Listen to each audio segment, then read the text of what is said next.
Solids का portion start करना है। देखें, सॉलिड से पहले आप लिक्विड और उससे पहले गैसेस का चैप्टर पढ़ चुके हैं।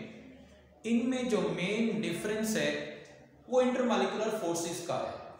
इंटरमॉलिक्यूलर फोर्सेस बहुत ज्यादा वीक होंगी या ना होने के बराबर होंगी तो हम कहेंगे कि मटेरियल गैस की फॉर्म में एग्जिस्ट करता है, और अगर इंटरमॉलिक्यूलर फोर्सेस मॉडरेटली स्ट्रांग हो तो फिर लिक्विड की फॉर्म में, और अगर बहुत ज्यादा स्ट्रांग हो तो फिर हम कहते हैं कि मटेरियल सॉलिड की फॉर्म में एग्जिस्ट करता है। सॉलिड्स को डिफाइन कैसे करते हैं? हम कहते हैं substances which are rigid, hard,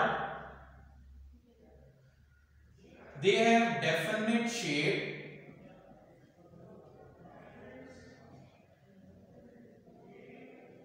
and definite volume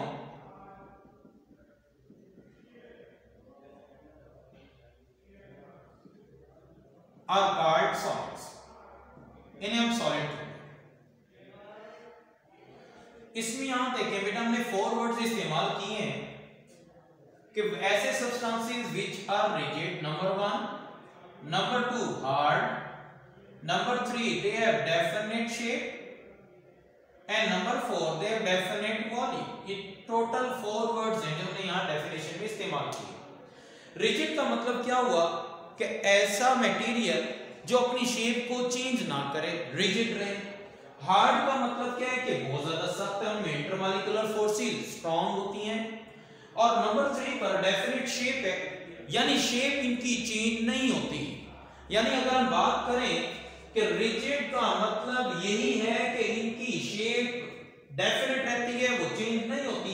तो ये थर्ड पॉइंट और पहला पॉइंट दोनों सेम है।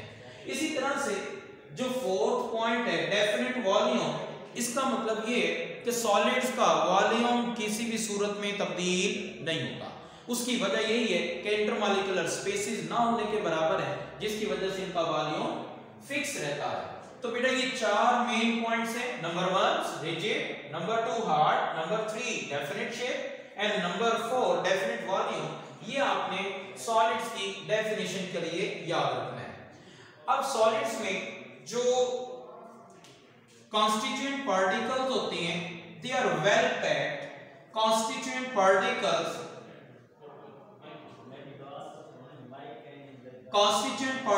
हैं बेटा,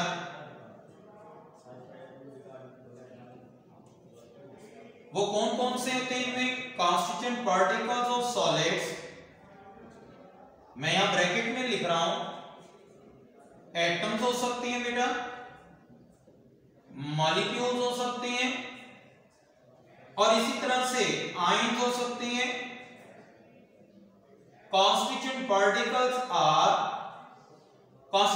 of solids are well packed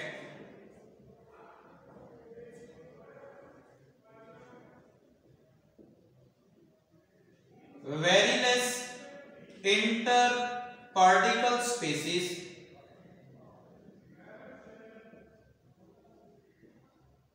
इंटरपार्टिकल spaces का क्या मतलब है? मतलब ये कि सॉलिड्स में जो एटम, मॉलिक्यूल या आयन पाए जाएंगे उनके दरमियान स्पेसिस बहुत कम होती हैं या ना होने के बराबर होती हैं। और इसी तरह से जो मेन पॉइंट इसका बनता है सॉलिड्स के बारे में कि सॉलिड्स है डेफिनेट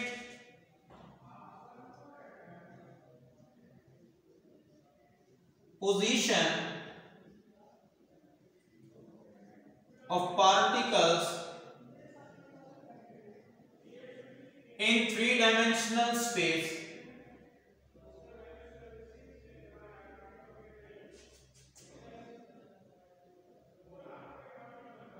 in 3-dimensional space। ये पॉइंट यहां तक हो गए। अब यहां पर ये बात ध्यान में रखें कि सॉलिड्स को अरेंजमेंट के लिहाज से 2 तरह की टाइप्स में हम डिवाइड करते हैं। टाइप्स ऑफ सॉलिड्स, और ये किस बेस पर है बेटा? On the basis of arrangement of particles, arrangement of particles की बेस पर सॉलिड्स दो तरह के होते हैं। नंबर 1 अमॉर्फस सॉलिड्स,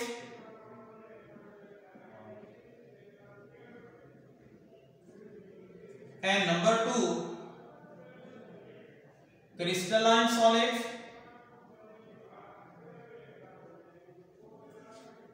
देखिए जो वर्ड अमॉर्फस है, अमॉर्फस एमॉर्फस से मतलब ऐसे सॉलिड जिनकी कोई प्रॉपर शेप ना हो, जिनके पार्टिकल्स हैं उनमें अरेंजमेंट प्रॉपर ना हो, 3 डायमेंशनल स्पेस में प्रॉपर अरेंज ना हो, इन्हें हम अमॉर्फस सॉलिड्स कहते हैं। ए मीन नेगेटिव ना होना, मॉर्फस मीन शेप। अब शेप ना होने वाले जो सॉलिड्स होते हैं जिनकी प्रॉपर शेप ना हो, तो इसकी बात हम करेंगे दो solids which have no proper shape, और इसी बेस पर हम कहते हैं these solids are also known as shapeless। Amorphous solids के जो कॉन्स्टिट्यूएंट पार्टिकल्स हैं, there is no arrangement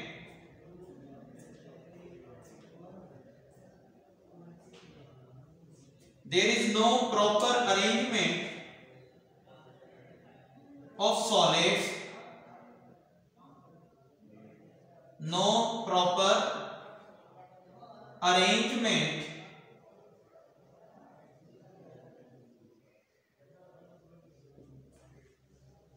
of particles। तो ये क्या कहलाएंगे बेटा? Amorphous solids. दूसरी तरफ अगर हम देखें जो क्रिस्टलाइन सॉलिड्स हैं, they have proper shape,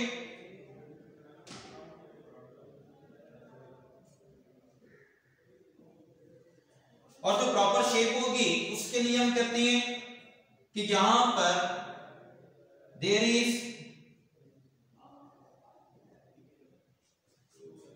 proper arrangement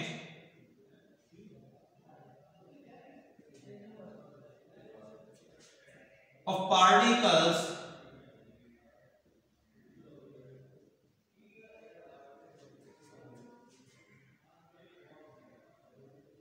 present in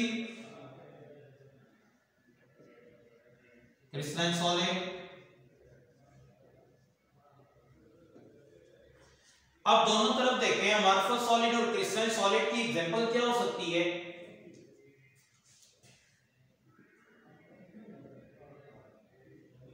examples आपने खासतौर पर ध्यान में रखनी है, क्योंकि जब भी शॉर्ट क्वेश्चन आएगा difference between amorphous solid and crystalline solid, तो आपने डेफिनेशन लिखने के बाद एग्जांपल जरूर लिखनी है। और ये एग्जांपल हम अमॉर्फस सॉलिड की अगर देखें, अमॉर्फस सॉलिड्स कौन कौन से होते हैं जी? उसकी एग्जांपल है बेटा रबर, प्लास्टिक, ग्लू एटसेट्रा। इसके अलावा भी हो सकती है एग्जांपल्स। जबकि अगर बात करें क्रिस्टलाइन सॉलिड की,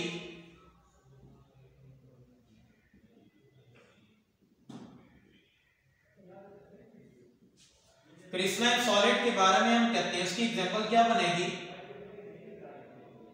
sodium chloride, diamond, potassium iodide,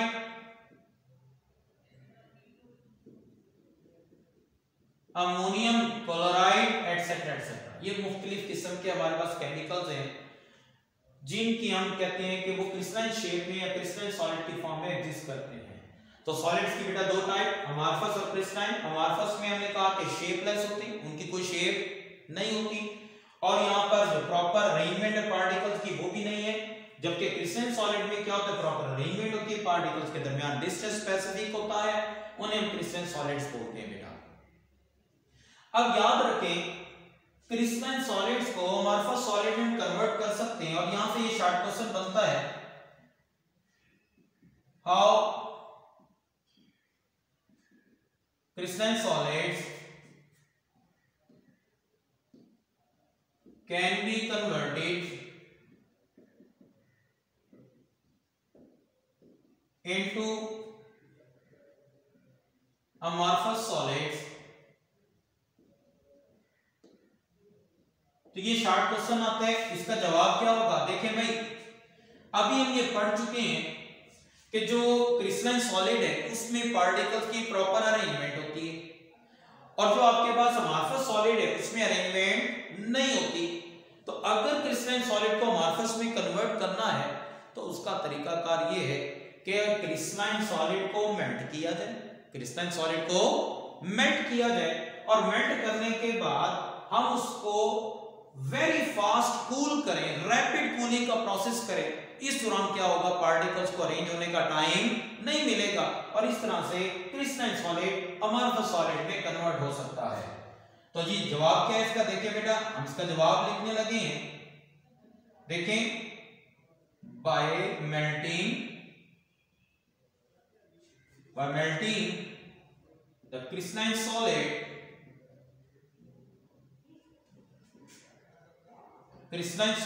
and cooling the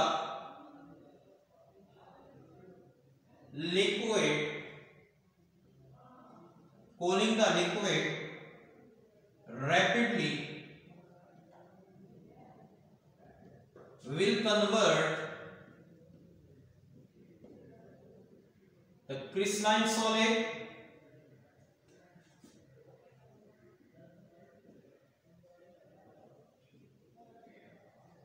into amorphous solid।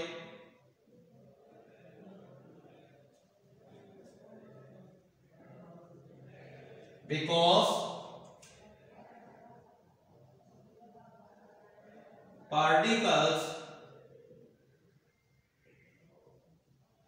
do not have time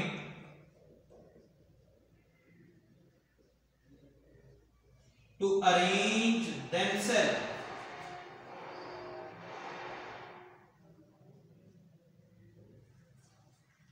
ये इसका जवाब हो गया थी। इसको भी समझे। देखिए मैंने क्या बात की बेटा, यहां पर हमने यहां पर क्वेश्चन पढ़ा है कि how crystalline solid can be converted into amorphous solid. तो इसमें क्या होगा? जो अमॉर्फस सॉलिड है उसमें पार्टिकल्स अरेंज नहीं होते, जबकि क्रिस्टलाइन सॉलिड में अरेंज होते हैं। हम ये करते हैं कि जो क्रिस्टलाइन सॉलिड है उसको मेल्ट करेंगे, और मेल्ट करने के बाद हम उसको रैपिड कूलिंग करते हैं। रैपिड कूलिंग के दौरान पार्टिकल्स के पास इतना टाइम नहीं होगा कि वो प्रॉपर अरेंज होकर क्रिस्टलाइन शेप में चले जाएं, लिहाजा वो जो सॉलिड बनेगा हमारे सामने that will be amorphous solid. इसकी एग्जांपल मैं आपको यूं देता हूं कि जैसे ब्रेक अभी अगर खत्म हुई हो, आप लोग क्लासरूम में भी आ रहे हो, प्रॉपर तरीके से अरेंज नहीं हुए, टीचर क्लास में आता है और आकर फौरन अनाउंसमेंट करता है कि भाई जो जहां है वो वहीं पर ठहर जाए, रुक जाए। तो इसका मतलब है उसमें क्या होगा फिर, चूंकि अभी आपको अरेंज होने का टाइम नहीं मिला, तो भाई कुछ स्टूडेंट चेयर्स पर खड़े होंगे, कुछ स्टूडेंट अभी रास्ते में होंगे, एक दो स्टूडेंट हो सकता है क्लासरूम के दरवाजे में भी मौजूद हों। तो इसका मतलब है जब स्टूडेंट को प्रॉपर अरेंज होने का टाइम नहीं दिया गया तो इर्रेगुलर शेप है, किसी स्टूडेंट की कोई तरतीब नहीं है।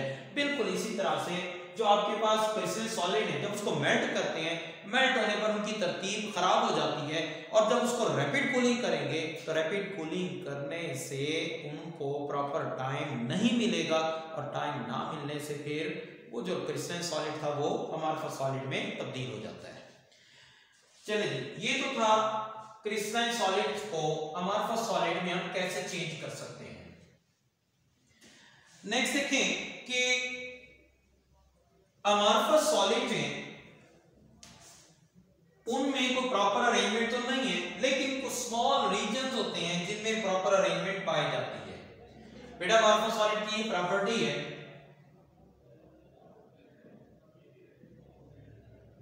property of amorphous solid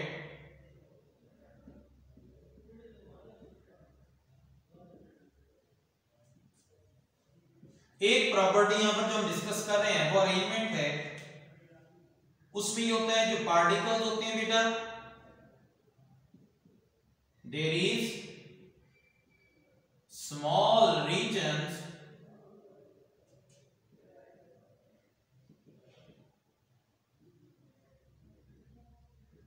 in amorphous solids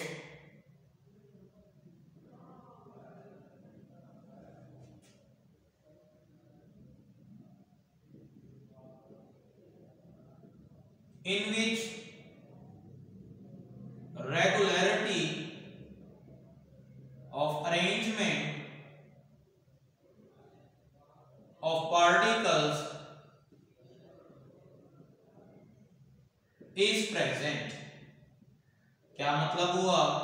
मतलब इसका ये है कि जो अमॉर्फस सॉलिड है उसमें मुकम्मल तौर पर अरेंजमेंट नहीं पाई जाती, बल्कि उसमें क्या होता है कि कुछ पोर्शन है उसमें अरेंजमेंट है, एक और साथ वाला पोर्शन है उसकी अपनी अरेंजमेंट है, उसके साथ वाला पोर्शन है उसकी अपनी अरेंजमेंट है, और इस बेस पर हम कहते हैं there is patches of arrangement और small region of arrangement in amorphous solid. मसलन मैं एग्जांपल देता हूं बेटा आपको कि ये हमारे पास इस तरह से ये कुछ पार्टिकल्स मौजूद हैं,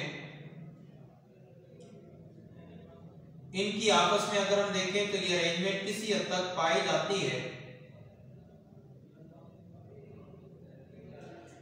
एक हमारे पास अमॉर्फस सॉलिड की स्ट्रिप है, उसमें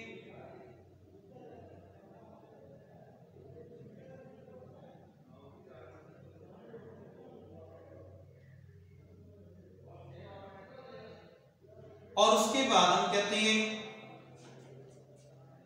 ये जो थर्ड पोर्शन है उसमें पार्टिकल्स कुछ इस तरह से अरेंज हुए हैं।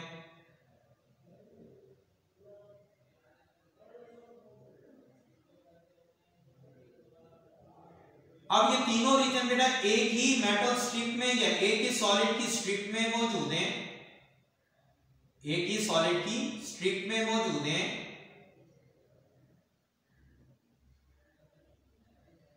टोटल कितने रीजन हो गए यहां पर देखें जी, दैट इज रीजन ए, यहां तक ये रीजन ए है, और ये रीजन बी, और ये रीजन सी है। बेटे ये बताएं कि सबसे ज्यादा इंटरमॉलिक्यूलर अट्रैक्शन कहां मौजूद होगी? जी बिल्कुल आपने ठीक जवाब दिया, at point C. Point C पर मॉलिक्यूल चूंकि करीब करीब है, पार्टिकल करीब करीब है, तो यहां पर इंटरमॉलिक्यूलर फोर्सेस स्ट्रांग होंगी। और फिर ये बताएं कि सबसे वीक जो इंटरमॉलिक्यूलर फोर्सेस की अट्रैक्शन होगी वो कहां होगी? जी बिल्कुल आपने ठीक जवाब दिया, पॉइंट बी पर, क्योंकि यहां पर इंटर जो पार्टिकल स्पेस है सबसे ज्यादा है। अब इस स्मॉल रीजन को हम यहां क्या कहते हैं? That is called crystallite. जी क्या कहलाता है ये? Crystallite. Small region of arrangement is called crystallite. अब यहां पर ये भी देखें कि यहां पर जो पॉइंट ए है, पॉइंट बी है और पॉइंट सी है, अगर इस पूरे मटेरियल को, पूरी मेटल स्ट्रिप को या सॉलिड की स्ट्रिप को हम मेल्ट करते हैं, और मेल्टिंग के प्रोसेस में सबसे पहले कौन सा पोर्शन मेल्ट करेगा? जी जरा सोच के जवाब देना है कि ए, बी और सी में से सबसे पहले कौन से पार्टिकल्स मेल्ट होंगे? जी बिल्कुल आपने ठीक कहा है कि आपके पास सबसे पहले पॉइंट बी के पार्टिकल्स ये क्या हो जाएंगे बेटा? मेल्ट हो जाएंगे। उसके बाद कौन सा पार्टिकल, यहां पर कौन से पोर्शन के पार्टिकल मेल्ट करेंगे? पॉइंट ए के, और फिर उसके बाद पॉइंट सी के। बात कहने का मतलब ये है कि हमारे पास जो अमॉर्फस सॉलिड है उसमें चूंकि तमाम पार्टिकल एक जैसे मौजूद नहीं है, एक जैसे डिस्टेंस नहीं है उनमें, तो हीट अप करने पर जब सॉलिड मेल्ट करेगा तो उसमें से सबसे पहले पार्ट बी के पार्टिकल मेल्ट होंगे, फिर पार्ट ए के पार्टिकल, और सबसे आखिर में पार्ट सी के पार्टिकल। तो हम यूं कह सकते हैं, फर्ज किया ये मेरे पास एक मेटल स्ट्रिप है, यहाँ पर सॉलिड की स्ट्रिप है बेटा ये, तो दरमियान वाला पोर्शन बी है वो सबसे पहले मेल्ट हुआ, तो क्या कर सकते हैं हम इसको इसकी शेप को हम चेंज कर सकते हैं। यानी क्या कर सकते हैं बेटा? इसकी जो शेप है जो पहले वाली थी वो चेंज कर सकते हैं बाय हीटिंग प्रोसेस। अब ए और सी अभी मेल्ट नहीं हुआ, सबसे पहले बी मेल्ट हो रहा है, ए और सी अभी मेल्ट नहीं हुआ, तो बी अगर मेल्ट हो गया तो बी के मेल्ट होने पर हम क्या कर सकते हैं, इसकी शेप को चेंज कर सकते हैं। तो बेटा याद रखो, यहां पर हम कहते हैं, ये पॉइंट हम यहां पर लिख लेते हैं कि जो अमॉर्फस सॉलिड्स हैं they have different heat of fusion. Amorphous solids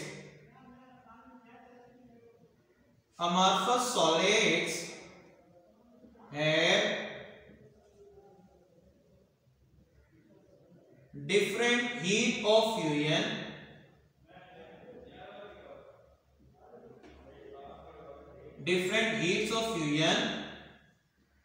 for different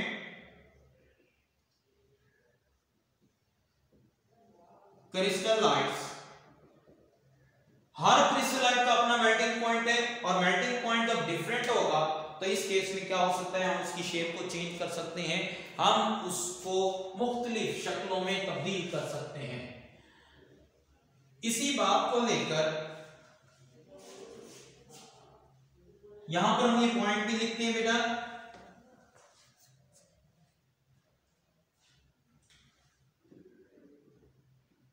due to different heat of fusion.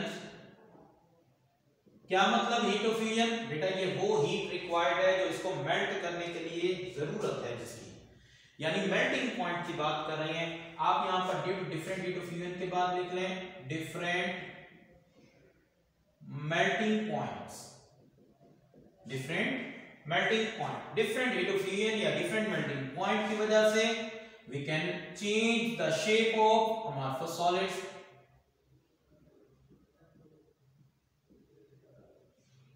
change the shape of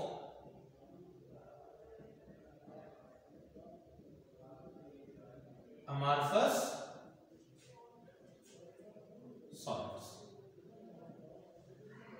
और यही वजह बुक में उसने एक वर्ड इस्तेमाल किया है, they can be blown into different shapes। amorphous solids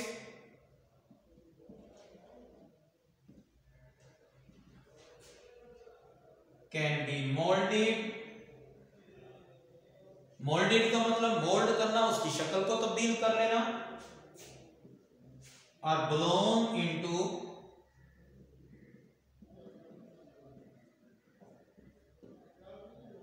different shapes।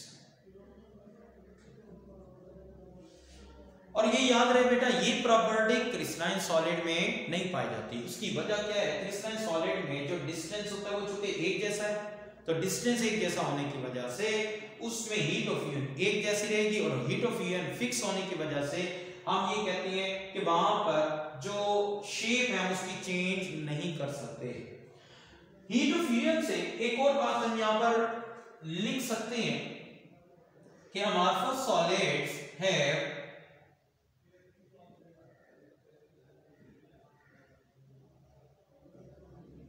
amorphous solids have melting point